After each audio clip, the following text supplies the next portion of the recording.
கிறிஸ்துவுக்குள் மிகவும் பிரியமான தெய்வ பிள்ளைகளே, பரலோகமன்னா நிகழ்ச்சியின் மூலம் உங்களை சந்திப்பதில் என் இருதயம் கர்த்தருக்குள் மிகுந்த மகிழ்ச்சி அடைகிறது. இன்றைய பரலோகமன்னா சோதிக்கப்படுகிற உங்களுக்கு உதவி செய்வார்.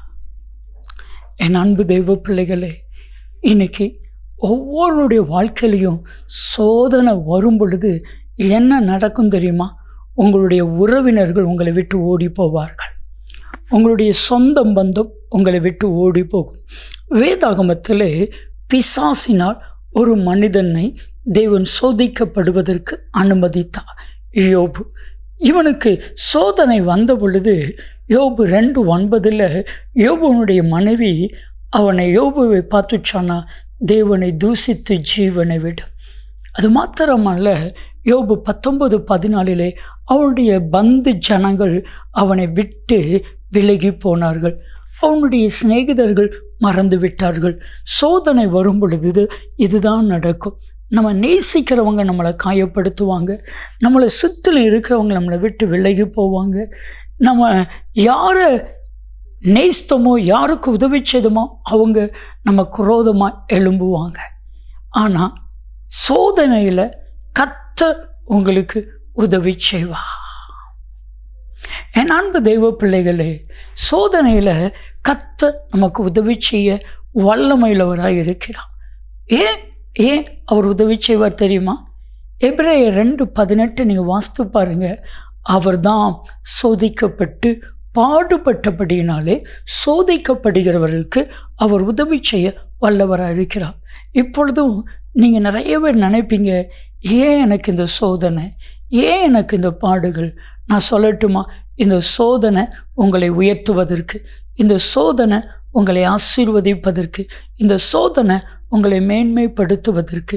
வேதாகமத்தில் யாரெல்லாம் சோதிக்கப்பட்டார்களோ அத்தனை பேரையும் கர்த்தர் ஆசீர்வதிச்சிருக்கிறார். ஒரு காரியத்தை நல்லா ஆழமாக மனசுக்குள்ளே பதிச்சு கொள்ளுங்க.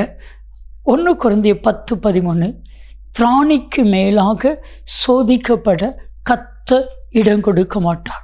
சோதனையை தாங்க பலனை கொடுப்பான். சோதனையிலிருந்து தப்பித்து கொள்கிற போக்கையும் கர்த்தர் ஏற்படுத்துவார். திராணிக்கு மேலாக சோதிக்க மாட்டான். சோதனையை தாங்க பலனை கொடுப்பான். தப்பித்து கொள்ள வழியை கொடுப்பான். ஆகையால் நீங்கள் கலங்காதீங்க. வேதாகமத்தில் தேவனாகிய கர்த்தர் ஒரு மனிதனை சோதித்து பார்த்தார். ஆதியாகமம் 22:1 அந்நாட்களுக்கு அப்புறம் தேவனாகிய கர்த்தர் ஆபிரகாமை சோதித்தார். எனக்கு பயப்படுகிறானா, எனக்கு கீழ்ப்படுகிறானா? இந்த சோதனை எதற்கு தெரியுமா? ஆதியாகமம் 22வது அதிகாரம் முழுவதையும் நீங்கள் வாசித்து பாருங்க. அவருடைய பிள்ளைய தகன பலி செலுத்தும்படி சொல்லுகிறான். அவன் மனைவிடத்தில் சொல்லலை, மகன்கிட்ட சொல்லலை. ஆனால் பலி செலுத்த போகும் பொழுது கர்த்தர் நிறுத்துகிறான். நான் அவனை சோதிச்சேன், அவ்வளவுதான், ஒன்றும் செய்யாத. ஸோ அதே அதிகாரம் ஆதியாகமம் 22வது அதிகாரம் 18-17 ரிவர்ஸில் வாசிக்கணும். நீ எனக்கு கீழ்ப்படிந்தபடினால் வானத்தின் நட்சத்திரத்தை போல எண்ண முடியாத ஆசீர்வாதத்தையும் கடற்கரை மணலை போல எண்ண முடியாத ஆசீர்வாதத்தையும் தருவேன்.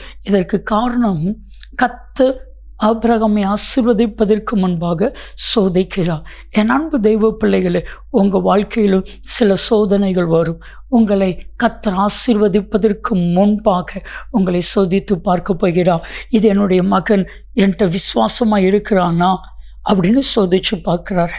வேதம் சொல்லுகிறது, 1 பேதுருவின் புத்தகம் 1 அதிகாரம் 7 வேதம் சொல்லுகிறது, தெளிவாக சொல்லுகிறது, சோதித்து அழிந்து போகிற பொன் அக்கினினாலே சோதிக்கப்படும். அதை பார்க்கிறோம். விலையேற பெற்ற உங்களுடைய விசுவாசம் சோதிக்கப்பட்டு கர்த்தருடைய நாளிலே கனத்தையும் புகழ்ச்சியையும் மேன்மையையும் கர்த்தர் உங்களுக்கு கொடுக்கும்படி கர்த்தர் அதை ஆசீர்வதிப்பான். பிரியமான தெய்வ பிள்ளைகளே, நீங்கள் சோதிக்கப்படுறீங்களா? கர்த்தர் உங்களை ஆசீர்வதிக்க போகிறான்னு அர்த்தம். நீங்கள் சோதிக்கப்படுறீங்களா? கர்த்தர் உதவி செய்வார் என்ற அர்த்தம். நீங்கள் சோதிக்கப்படுறீங்களா? அதற்கப்புறம் ஒரு பெரிய உயர்வை கர்த்தர் வச்சிருக்கிறான்னு அர்த்தம். ஜெபிக்கலாமா? அன்பின் தகப்பனே, யாரெல்லாம் சோதிக்கப்படுகிறார்களோ அத்தனை பேருக்கும் உதவி செய்தருளும். இயேசு கிறிஸ்துவின் நாமத்தில் ஜெபிக்கிறோம் ஜீவனுள்ள பிதாவே, ஆமேன், ஆமேன். சோதிக்கப்படுகிற உங்களுக்கு கர்த்தர் உதவி செய்வார். நன்மையும் கிருபையும் ஆசீர்வாதங்களும் நிச்சயமாய் உங்களை தொடரும்.